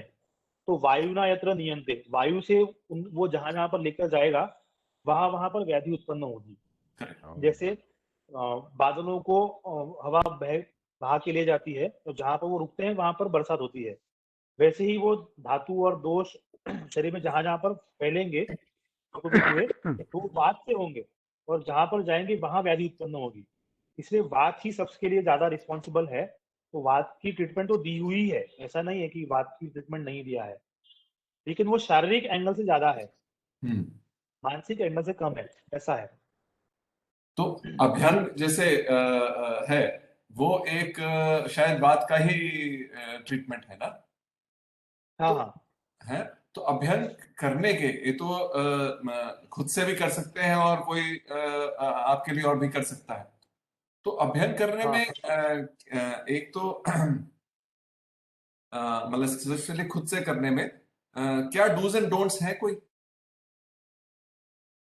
हाँ, एक सिर्फ सबसे इम्पोर्टेंट चीज अभ्यंग में जो ध्यान में रखना होता है कि अभ्यंग में जो तेल हम लगाते हैं, तेल या फिर जो भी लगाएंगे, तो वो बॉडी में वो एब्जॉर्ब हो जाना चाहिए। लेकिन जैसा हम व्यायाम करने के बाद जो मसाज करते हैं कि बहुत प्रेस करके, उस तरह से अभ्यंग हमको नहीं करना है। ये इसमें बहुत ज्यादा इंपॉर्टेंट है कि जनरली अभ्यंग करने में प्रेशर का यूज नहीं करना है, केवल एब्जॉर्ब हो जाए, केवल इतना ही उसको शरीर के ऊपर उसका क्या बोलते हैं उसको मलना है, लेकिन प्रेशर से नहीं करना है। ये सबसे इंपॉर्टेंट चीज है, और जिससे वो एब्जॉर्ब हो जाएगा। अच्छा। प्रेशर से करेंगे तो उससे अलग प्रकार की व्याधि उत्पन्न हो सकते हैं, और खुद करेंगे तो हमको थोड़ा ध्यान में रहता है। दूसरा अगर ट्रेंड नहीं है तो फिर व्याधि हो सकती है, अगर वो ट्रेंड है तो वो सही से कर सकता है। और तेल कौन से इस्तेमाल करने चाहिए अभ्यंग में? तेल तो वैसे बहुत सबसे बेस्ट है, तो तिल से ही जो तेल होता है वो सबसे बेस्ट है, उसका यूज करना है। लेकिन अगर वो नहीं है तो बाकी तेलों का भी यूज कर सकते हैं। जनरली सभी वात के शमन करने वाले ही हैं, तो उसका प्रयोग कर सकते हैं कोई भी। तो जैसे तो नारियल का तेल। सीजन कर सकते हैं, सीजन के हिसाब से कर सकते हैं। लेकिन जैसा है कि ग्रीष्म ऋतु है तो सरसों के तेल का प्रयोग नहीं करना है, बहुत ठंडी का सीजन है तो उसका प्रयोग कर सकते हैं। तो ये अलग अलग जो है कुछ मतलब गर्म सभी है, लेकिन कंपैरेटिवली सरसों का तेल ज्यादा गर्म है, तिल का उससे थोड़ा कम है, नारियल का उससे ज्यादा कम है, ऐसे वो है, उसकी कैटेगरी है, तो उसके अनुसार प्रयोग ऋतु के हिसाब से कर सकते हैं।